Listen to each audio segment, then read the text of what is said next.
tayo naplatan sa unahan lang ng konti ng ano, ng Wilcon Depot. Hinulak ko siya hanggang doon sa alagpas ng SM doon banda kasi may vulcanizing shop po doon. Problema, sakto pagdating natin sarado na, nakauwi na yung mga gumagawa. So, ayan.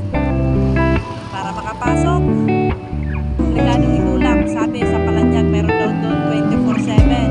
Pinakamasaklap nito, kung pagdating ko sa Palanyag, wala rin. Tulak ulit ako nito pabalik. Wala na akong ginawa ko na pagtulak. Anak ng lele.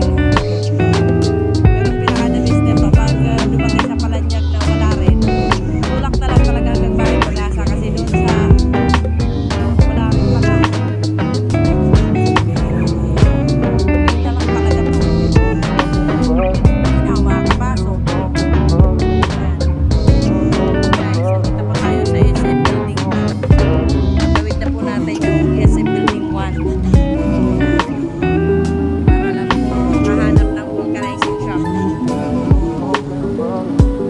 Pinabay-bay po natin itong Doktora yung Santos Avenue.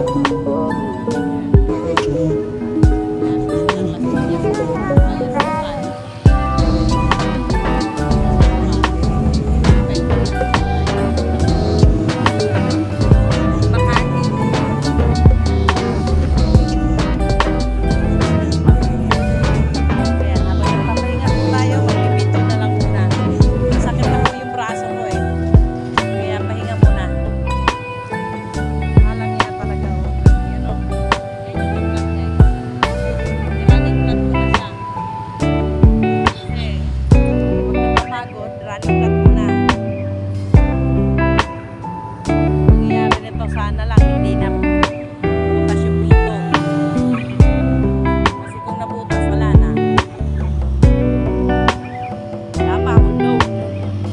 Yung sinend ko sa group chat namin ay ayaw ma-send kasi wala nga po akong load.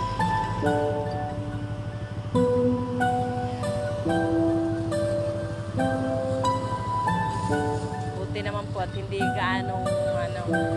na gaanong maraming sasakyan. Problema lang ay flat yung aking motor. Hindi naman sana ako malilate kung hindi ako naplatan. Kasi kayang-kaya kong takbuhin ng 15 minutes. Wala, maluwag ang kalsada, kaliwat kanan. Problema lang ay naplat talaga siya. So, ayan. Diretso ulit tayo guys. Ayan guys, nandito na po tayo sa harapan mismo ng Barangay San Dionisio. Ayan. Hindi kinakaya yung magtulak. Layo-layo. Pahinga-hinga, hinihingal na ako guys. Sobrang hingal na talaga. Grabe. Yan po yung ginagawang MRT 3 papuntang Cavite.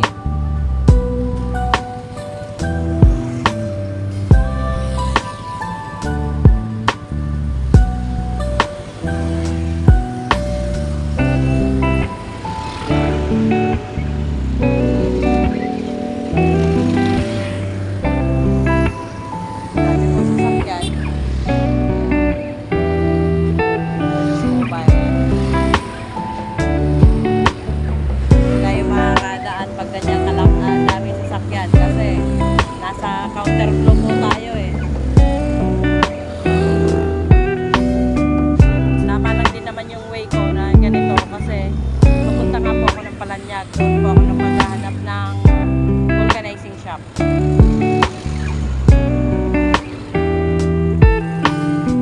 ayan po. Pag ito na po yung mga sasakyan, di na gaano madami yan. Saka tayo diretso guys.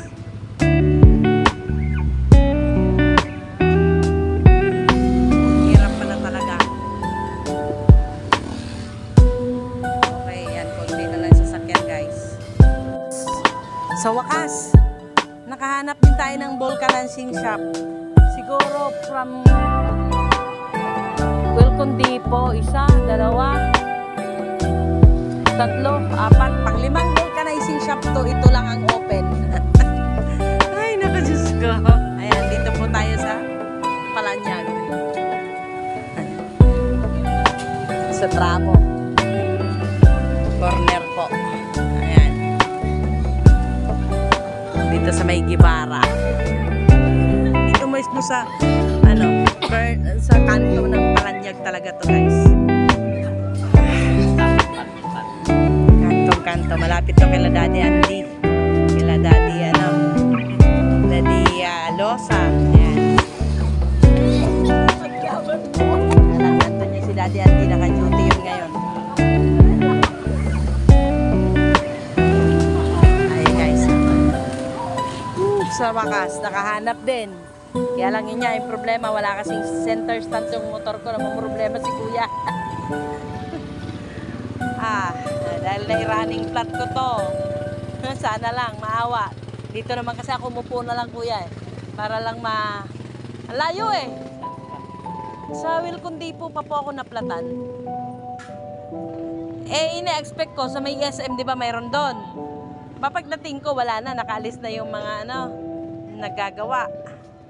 So, ayan. Tulak ulit, dyan sa may tulay. Wala na rin. Tapos pagdating dito, meron din dyan. Wala rin.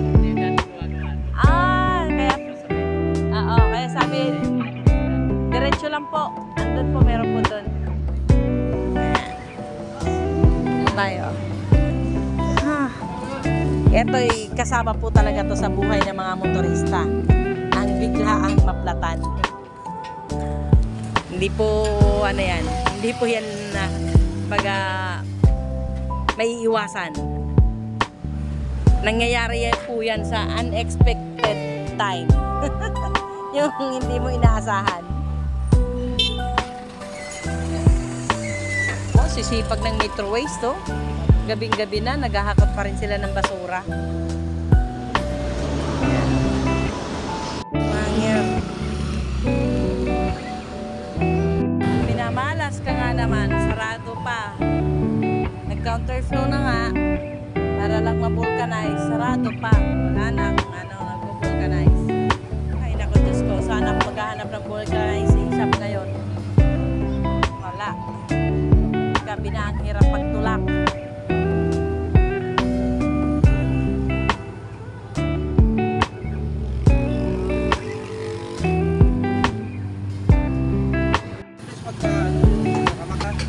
Max.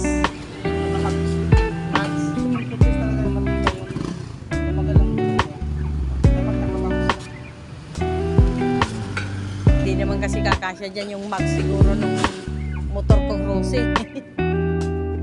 Kasya ba yun, Kuya? Parang hindi, no? Yung Max ng motor na Rosy. May parehas na yan eh.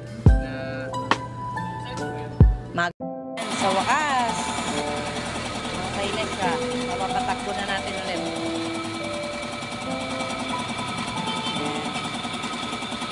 Thank you sa magaling na vulcanizing. Kahit putol na yung pito ng aking gulong. Yung interior pala.